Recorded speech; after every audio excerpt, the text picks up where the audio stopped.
format. And assume that 0 is a multiple of 3. When the input is a 0, the output increments itself, and the output decrements itself when the input is a 1. So first of all, so this is you to generate this multiple of 3 circuit, right, which is spitting out multiples of 3 every time a clock edge comes in. So where would you begin? How would you begin this problem? This is the problem given to you, say in test 3. How would you begin with this problem? Anybody want to take a guess? You have to start somewhere, right? So where would you start? Where's a logical place to start this question at? Good. Ruturaj is right. Draw the state diagram first. So Ruturaj, what would the state diagram look like? So it will have all the states which are multiples of 3. Okay. When the input is 0, the output increments. So we'll relate the states using. Okay. So good. So that starts. So the first thing is you have to find. So let's first thing, if you have 4 bits, right? So which means you have this. So what are all the multiples of 3 you can think about? One is 0, because I've told you think of 0 as a multiple of 3. What is the next one? 3, which is 0, 0, 1, 1. Then you have 6, which is 0, 1, 1, 0. 9, 1, 0, 0, 1. 12, which is 1, 1, 0, 0. And 15, which is 1, 1, 1, 0. So what do you want this circuit to do? You want the circuit to give an output of 0. Then the next clock edge comes, go to 3, then 6, 9, 12, 15, and go back to 0, right? So you want the circuit to keep giving you these multiples of 3, provided the input is a 0. However, when the input is a 1, you want the circuit to go back. So if the state was 3, if the input is a 1, you want it to go back to 0, then 15, 12, 9, 6, 3, right? So depending on what the input is when the time the clock edge comes, the circuit makes a decision, should it increment or should it decrement, right? That's essentially what it means. The second line, what I'm saying is, so every time the clock comes in, it is sampling the input, right? It is going to sample the input and it's going to say that if the input is a 0, I will go to the next higher multiple of 3. And if the input is a 1, I will go to the next lower multiple of 3, right? So if I want to draw the state diagram, I can think of it as a Moore machine, right? So what I'm saying is, if my input is a 0, it goes to this, right? So if my input is a 0, it continues in the clockwise direction. However, if my input is a 1, it goes anti-clockwise. So everybody got the state diagram? I've just converted what is written in English to the state diagram.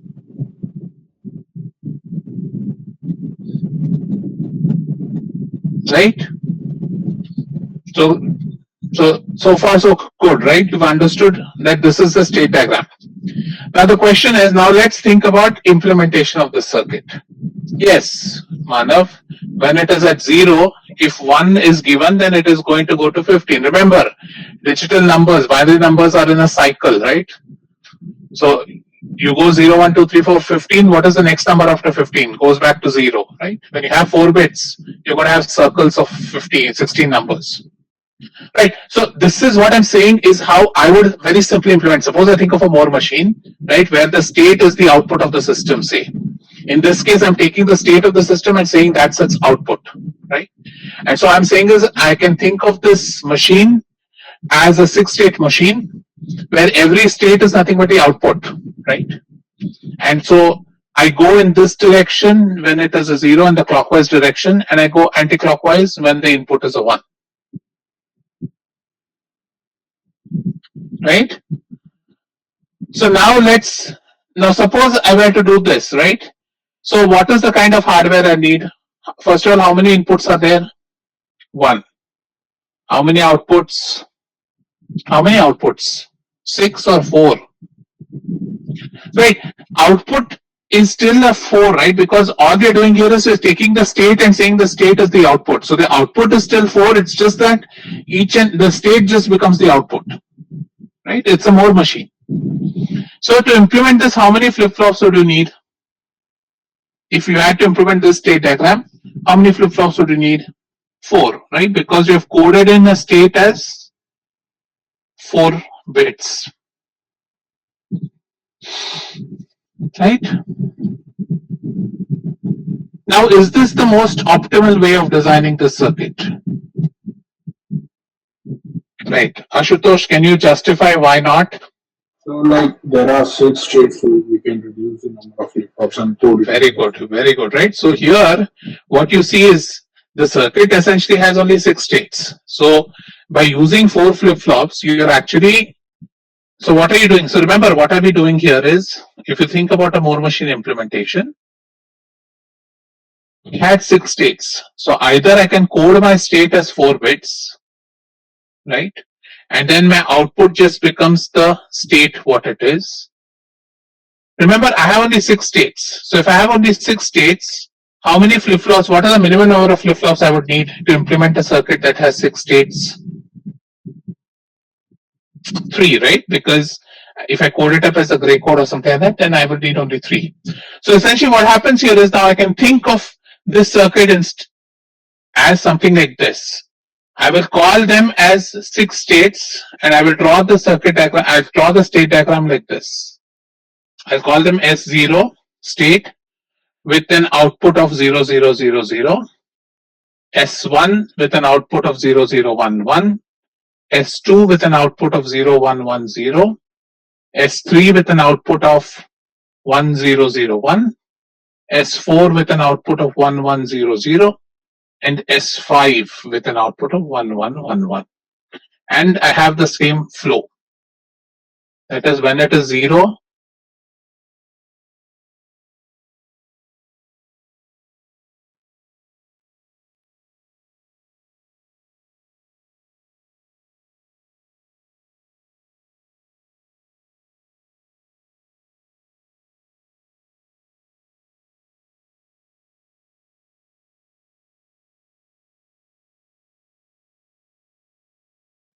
right? So this is a Moore implementation, right? We're using a Moore FSM here, where I've thought of 6 states the circuit can be in. And when it is in that particular state, it gives an output which is a 4-bit output. So in this case, if you look at it, again, number of inputs is a 1, number of outputs is a 4, right? And now you need to think about how you're going to code up these states, right? So again, if you think about coding up these states, what do you see? You see that S0 can go only to S1 or to S5. Similarly, so now you have to go and use the same technique that we used in the previous class, right? So what would I would write this as this. This is my present. So I would write this as present state, next state at x is equal to 0 and x is equal to 1, and my outputs. Let's call our outputs y1, y3, y2, y1, y0, right? Because my output is a 4-bit output. Right? So if I think if my current state is S0, when x is equal to 0, what happens to my state? Where does it go? When it's x is equal to 0, it comes to S1.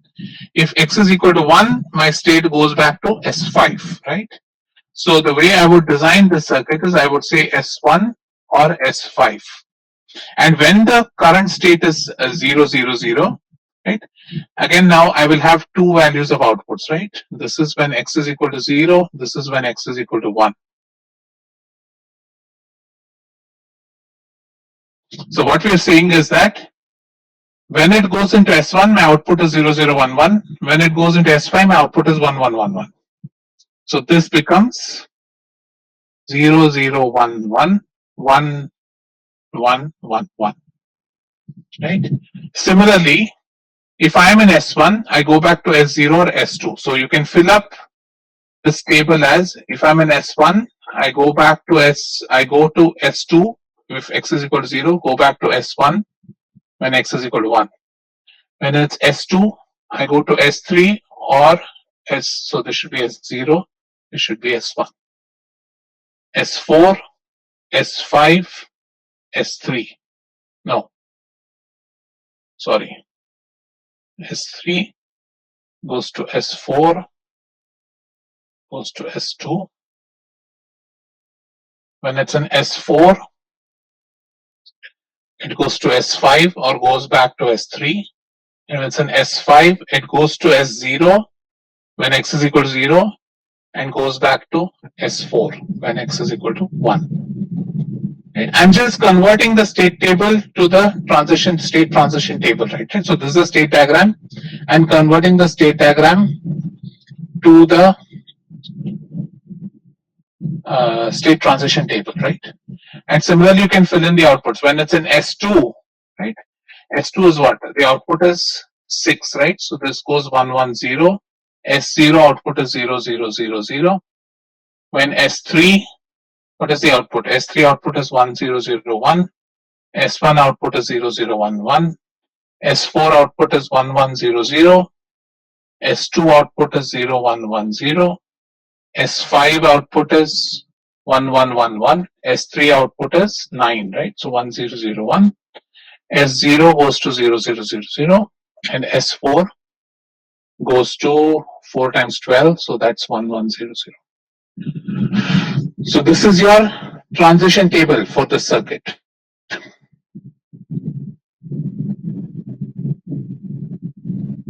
Again, Sahil, the question here is that we call it a Moore machine because given, see, remember, Moore and Mealy is not only defined by the input output, also defined by when the output transitions, right?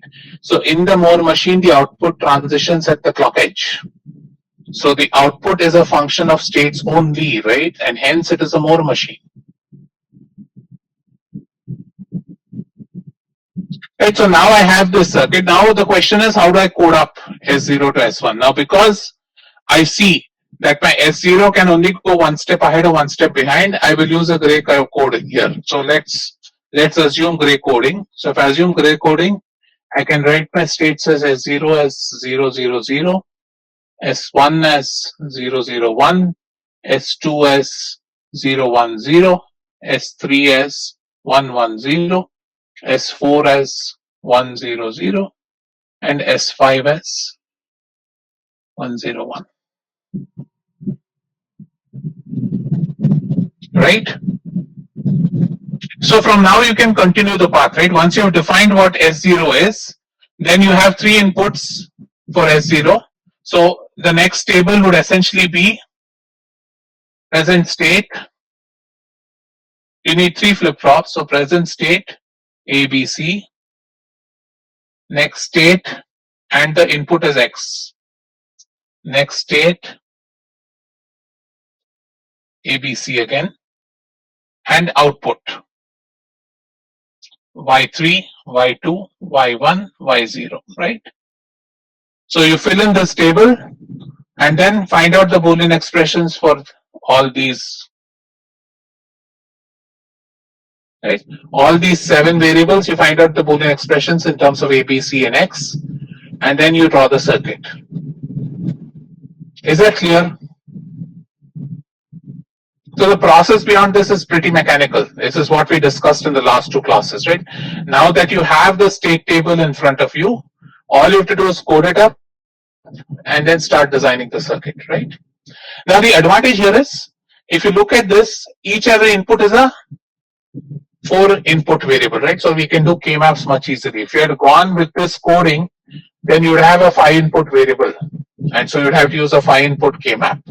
But this would have been simpler because there's no extra logic needed, right? This would have been simple in the sense that the output would just be given by the state, right? Now generally the rule of thumb is adding a flip-flop tends to make the circuit slower than adding more logic, right? But in this case, when these are very close by, it might so turn out that this implementation might be faster, but for that you need more data. Right now, given no data, I can choose to do one way or the other. And I would go for the 3 flip-flop implementation simply because the way I've been trained, having less flip-flops is always better because flip-flops consume a lot of power, are generally a large circuit to implement on silicon. So I would not go for a 4 flip-flop solution. I'll go for a 3 flip-flop solution. Unless otherwise, I see a huge logic difference between the two.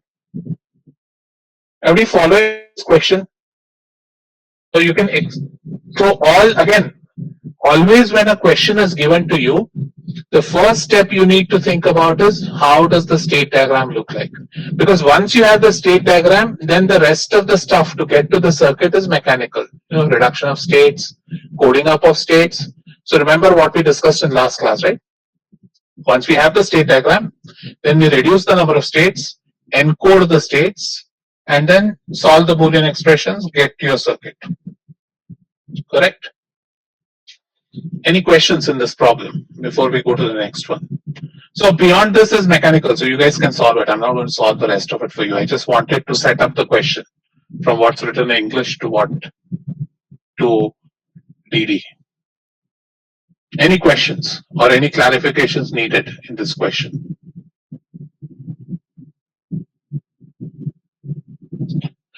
Asta, why didn't you get what are the outputs? What did I say? What should the output of the circuit be?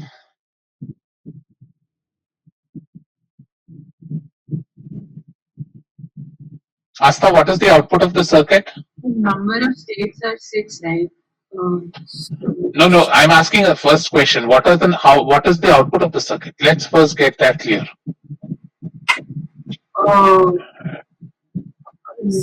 Like RMB 6 0 0 3 6. So these are the 6 numbers, right? So the output of the circuit is going to be these 6 numbers. So it's 4 bits. Are you comfortable if I say that the output is 4 bits?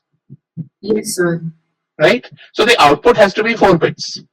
Now the question is, should the state be defined as the output or not? That is the only choice we're making here, right? So I could have done this implementation where I'm just calling the state as the output. But I know that because there are only 6 states, I don't need to use 4 flip-flops. I can get away with 3 flip-flops. Oh, yes, sir. Right? That's the only difference we're doing here. Is that clear? Yes. Okay. Yeah. Aksham, yes, you're right. So once you use, again, we're using 6 out of 8 states. So you will have 4 don't cares. Right? So you will use the don't care. Now, good question. Now suppose I tell you, design this carefully. That is, if for some reason it goes into a state I don't care about, I will send it back to 0. So what I would instead do is, I would say that if for some reason, I will call this state as, let's say S6 and S7, right? So what are the numbers remaining? The numbers remaining are 111, and what is the other number remaining? 110, no.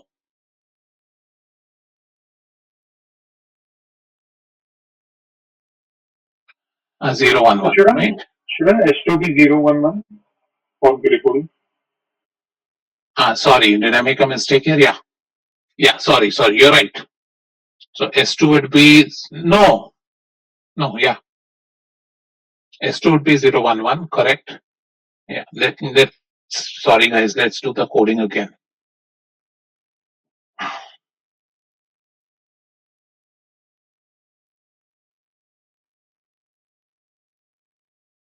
So we want the gray coding, right? So let's quickly do the coding.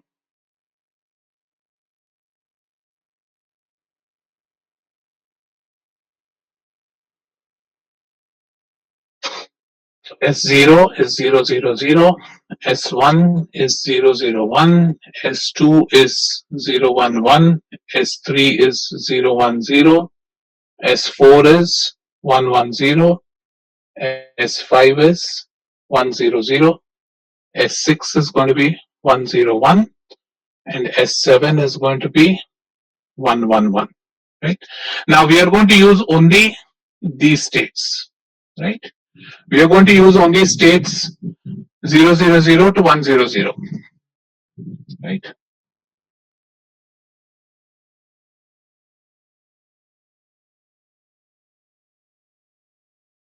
So S4 to S5, I can go as 100 also, no? What is the problem? This to this is still only 1 bit difference.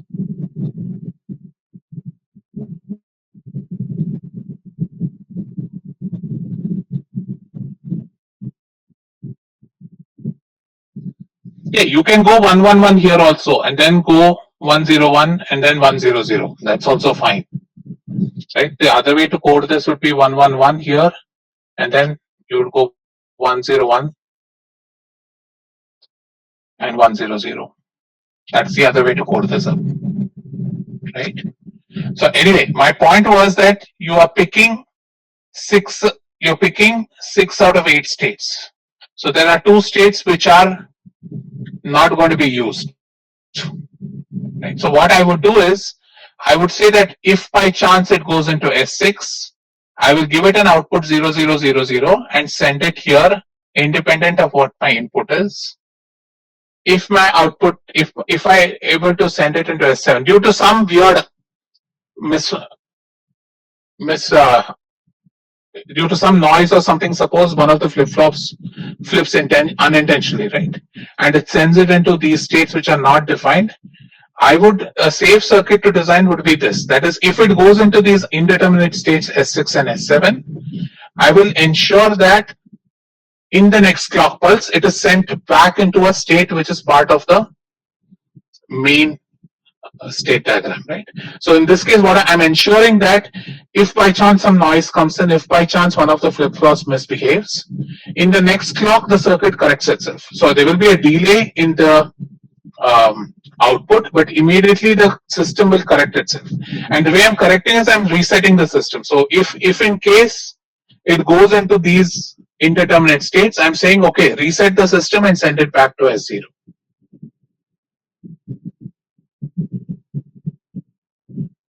Sakshan, that's up to you. How you design which state it needs to go back to is up to you. You can figure out. The problem is that if you have to design it that way, you need to have some ideas to where it came from, right? So you can also say that that would make the state diagram that much more difficult, right? So for example, if you say that after S5, if it goes into S6, then I need to send it to S5. But if it goes into S6 after S1, I need to send it to S1. That will just make your circuit more complicated, but you can design it if that's what you want. So Rutraj, I've designed this as a Moore machine, right? So therefore, I want my output to come out at every clock edge. So therefore, I've kept it as a Moore machine. There is no necessity for you to do it that way. You can have designed it as a Mealy also. As I told you, I like to design everything as a Moore just because. Correct. But that output depends on the input. The hope is that X. So again, this is the way I would design it, and I will ensure that X does not change in between clock pulse. That is, I will not allow X to change more than once between 2 adjacent clock pulses. I will say that X can change only once between 2 adjacent clock pulses, right? And that's a design PKM that I follow. I will not allow X to change 2 times within 1 clock time period. And that's a good assumption when you think about design, that you allow X to change only once during a clock period. And so when you are generating X, you need to be careful about that. So normally we use debounce switches, which do not allow you to change X anytime. Is that clear, Utraj? So the assumption here is that we don't allow X to change multiple times in 1 clock period. Yes, sir. But when the present state is S0 or S0, what are the possible outputs of the system? So in this case, the way I have designed it, I'm saying that if it's an S0, right? I'm saying the output will be 0. Now the output will switch to 3 only when the next clock edge comes and a 0 is present at the input. But that will be our output for the present state S0, right? No. So ultimately, what do you want? Ultimately, you want your output to go as 0, 3, 6, 9, right? Yes. That is what you want your output to be. How you design the circuit is up to you. Okay. Correct? So what would your proposal be? Let me ask you, maybe I'm not getting your point. What would your proposal be? Sir, in this case, like if you go to the state table,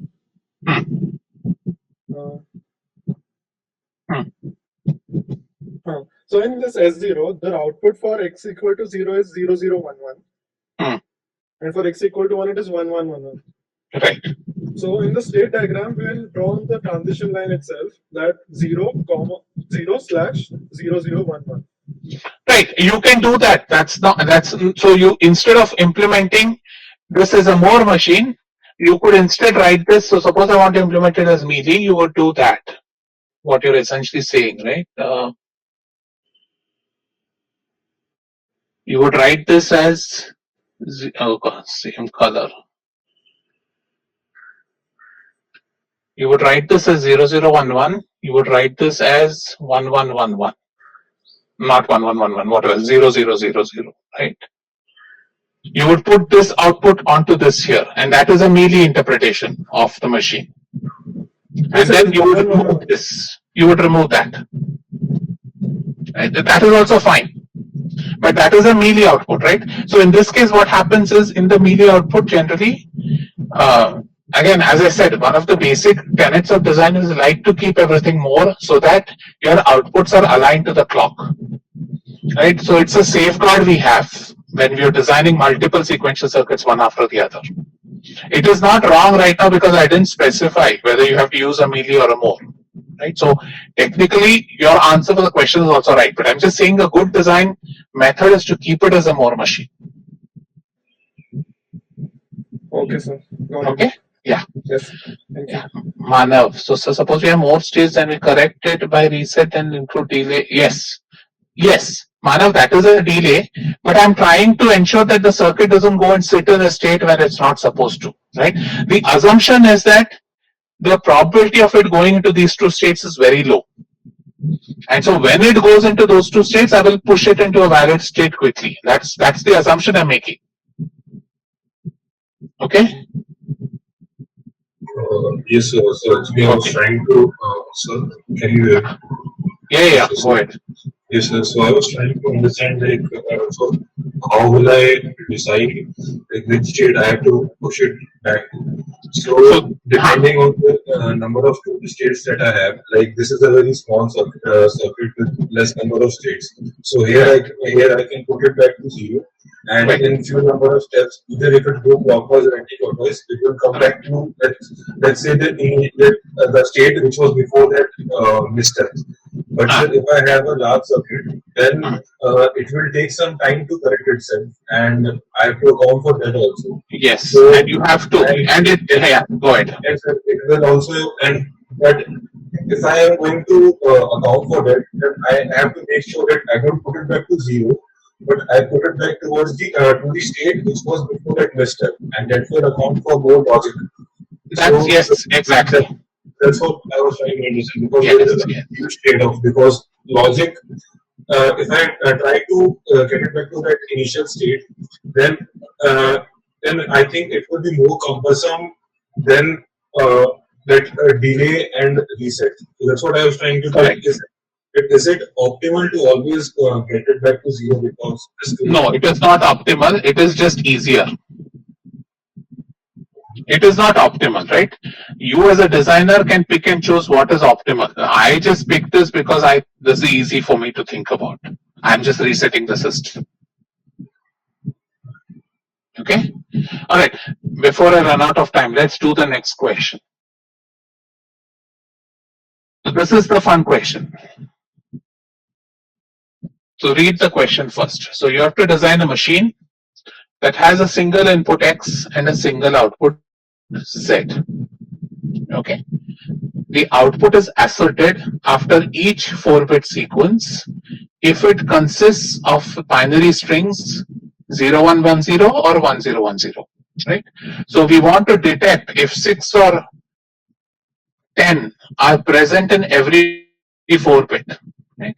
So the sample is taking us, remember, this is a serial input. Right? So what you have here, let me change my color back.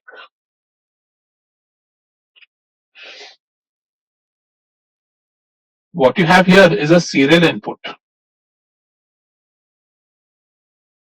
Right? And so it's a bunch of 0, 1, 1, whatever, it's coming into your system. Right? And your output, your system has to keep track of how many bits are coming in. Right? See every 4-bit string in this incoming sequence. And if that 4-bit string is either 6 or 10, give an output of 1. Else give an output of 0. right?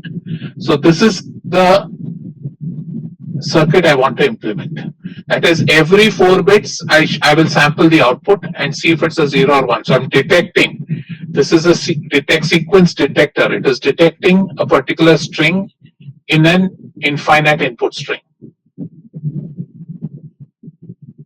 So how would you do the state diagram for this? So again, we have to start with the state diagram, right? So how would you think about the state diagram? This is slightly more abstract than the previous case. So can anybody think of the logic, or at least try to think of your CP1 code? How would you code this up first? And then tell me how would you think about the logic behind the circuit?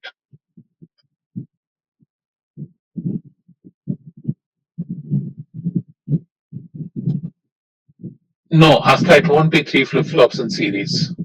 For finding out how many flip-flops are needed, we first need to find out how many states are present in the circuit, right? Let's first find out how many states are needed.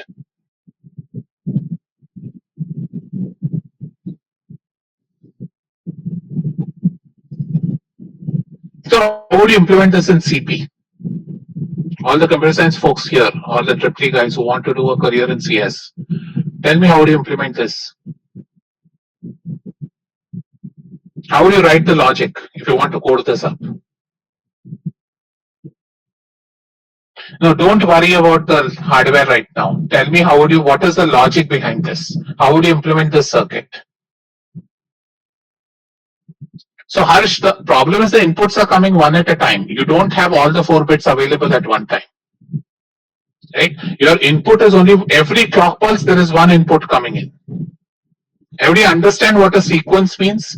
Every clock pulse, 1 bit comes in. Now you have to sample 4 bits at a time.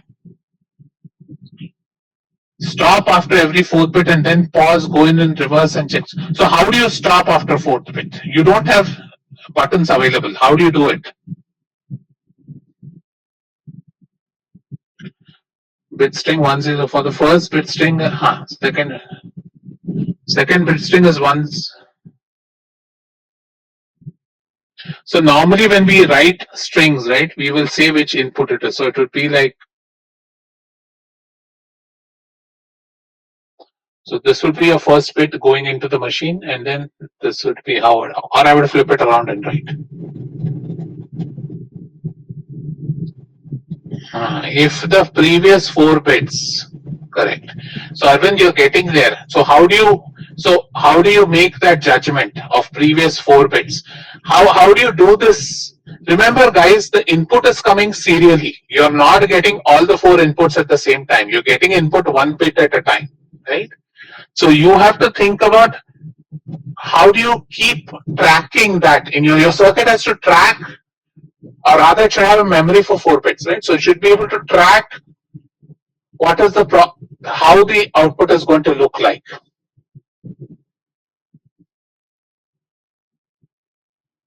Sahil is correct. So Sahil, how would you implement this? So what would you say? So if you, I think we can take like bitwise the sequence. Like the first we detected, then we say if it is a 0, then we can say that it is in a state 0. And if the next bit is 0, 1, then we can go to the next state 0, 1. okay. And similarly, we can define the like whole state diagram. If it's 0, 1, yeah. Okay, so what I'm going to do in this case is, I should have mentioned this in the question, use a melee machine for this. Okay, so let's now think about how this setup would work. So just to give you an example, suppose my X is 0, 0, 1, 0, 0, 1, 1, 0, 1, 1, 0, 0, 1, 0, 1, 0, 0, 0, 1, 1. Suppose this is my incoming sequence. My outgoing sequence will look like 0, 0, 0, 0, 0, 1, 1, 0, right? So what will happen at that point? I will get a 1, 1, 1, 0, 0. It will continue to remain 0, 0, 0. 1, 0, 1, 0. I'll get a 1 and this 0, 0. So this is how I want my circuit to behave. Okay, so how would we do this? So now let's think about the state diagram. So let's assume that my circuit is in some state S0. Okay. First, either I get a 0 or a 1. So if I get a 0, my output is 0. So when the first bit comes, I have to ensure that the output is 0. So no matter which way it goes, if it's in state S0, when an input 0 bit comes or an input 1 bit comes, I keep my output as 0. Now I send it into two other states, S1 and S2, say. Right? So S1 is reached only when the first bit is a 0, and S2 is reached only when the first bit is a 1. So this S1, S2 have a memory of 1 bit. Right? Now let's look at S1. Depending on the next bit, if S1, I can send S1 and S2 to 0, 0 and 1, 0, depending, right? So I can think of this as S3 and S4. Right? So S3 is reached for the sequence 0, 0. S4 is reached for the sequence 0, 1. Right? Similarly, let me try and draw this a little bit farther apart, otherwise I will run out of space. Similarly, I have S5 and S6. Right? So S5 is 0, 0. S6 is S6 is reached when I have a 1, 1 sequence. And similarly, S5 is reached when I have a 1, 0 sequence. So you now see the logic, right? I'm now getting into 4 states, and each of these 4 states now have a memory of what's happened to them prior to in the previous 2 clock cycles, right? Now we'll do the third bit comparison, right? And third bit comparison, now I'll send this into, let's take a different. So I'll send this into 7 and S8, right? And these both, so this has the memory of 0, 0, 0. This has the memory of 0, 0, 1. Similarly, S4, I'll send it into S9 and S10, right? And this is going to have 0, 0. This is going to have 1, 0. S11, S12, right? S13, S14.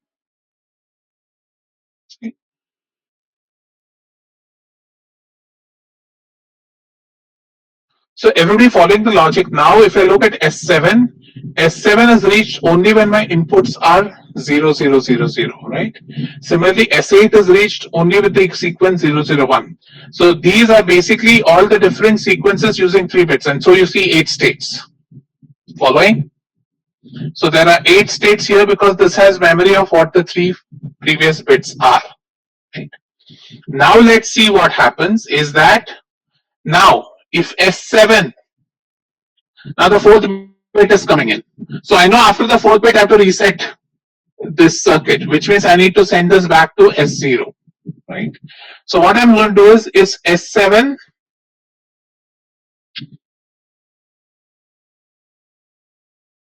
so if it is a 0, 0 or a 1, 0, let's now look at all these possible combinations. After S8, I can do 0, 0, 1, 0, again S9, 0, 0, 1, 0,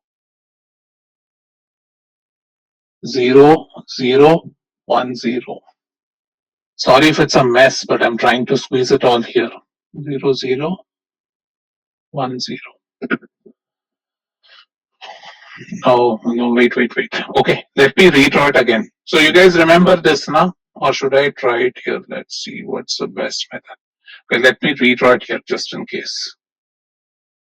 Because this is the tricky part. So this is S0, right? It's some initial state. S1, S2, 0, 0, 1, 0. S3, S4, S5, S6. So again, you see that at every level you have, so here because it's a memory of 1 bit, you have 2 states. Now this has a memory of 2 bits, so it has 4 states. Right? Now S3 can go into S7 or S8.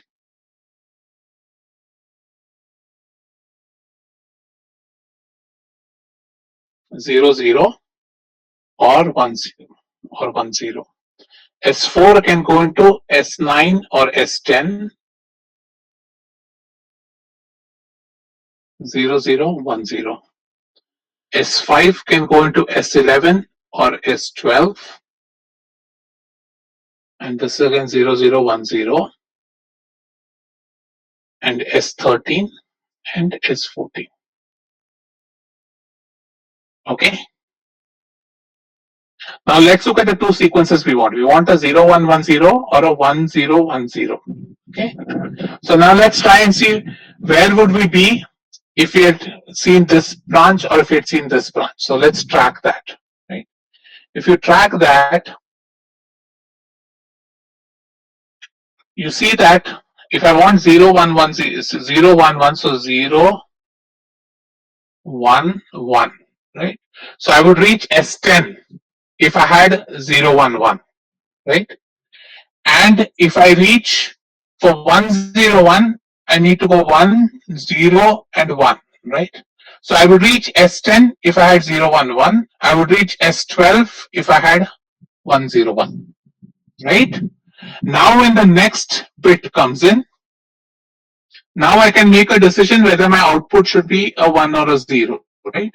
So what I'll say is that for S10, if you think about it, for S10, if my input is a 0, then I've achieved this term 0 1 1 0.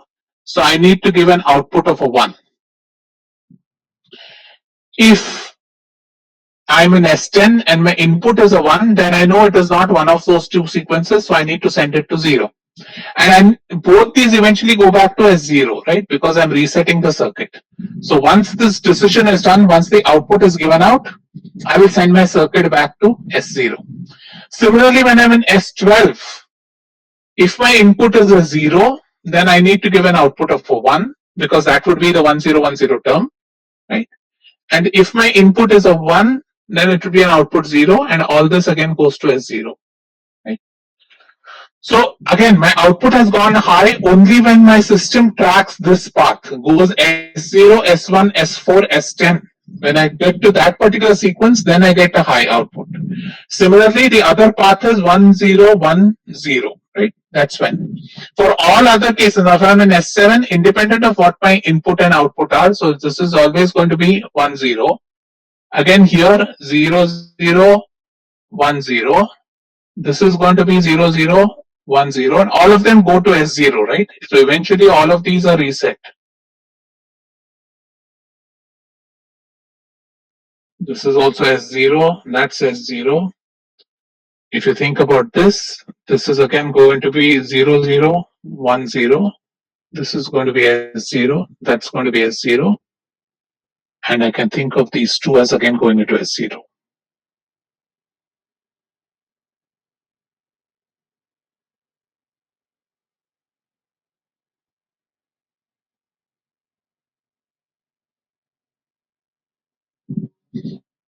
Right, so this is the state diagram for this circuit. So generally, Saksham, you enter from the, in this case, I've assumed that you're entering from the MSB, right? So we said that the MSB comes in first and then we go to the LSB.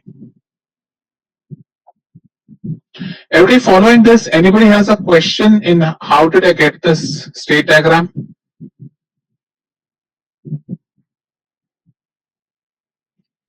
So Astha, remember it's sampling every 4 bits, right? So the input cannot be a 6-bit string. So input, if it's a 6-bit string, 0 1 1 0 will be matched, so you'll get 0 0 0 1. And for the next 1 0, so sorry. Again, I'm assuming that you're sending 0 1 1 0 first. So your output will be 0 0 0 1 0 0. That would be your output of the circuit. Right, so once it's given out a 1, it resets itself and it's ready to accept the next bit.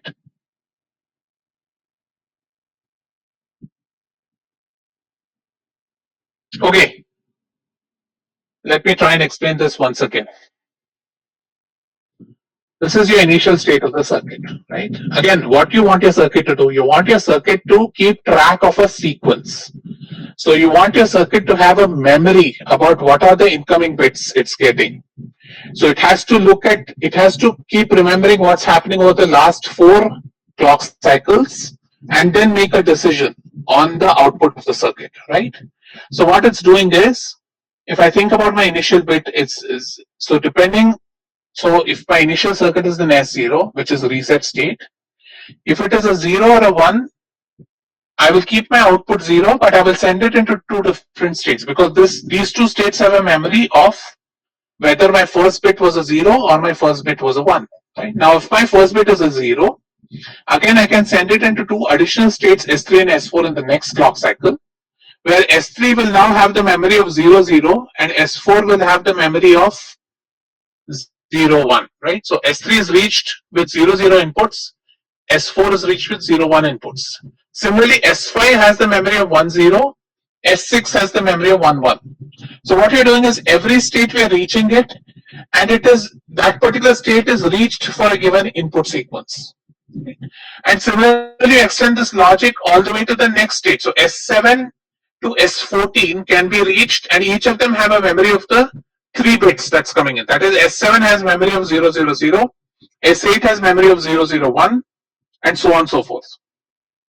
Now you want to make a decision. Now, if your initial 3 bits are 0, 1, 1, 0, 1, 1, now the next bit comes in. The next bit is when you have to make a decision. If the next bit is a 0, then you have to give an output high. If your next bit is a 1, then you have to give an output low. So the way, when you're in S10, you know that your input sequence is 0, 1, 1. So when you're in S10, if the next bit is a 0, you need to give its output high and then reset the circuit.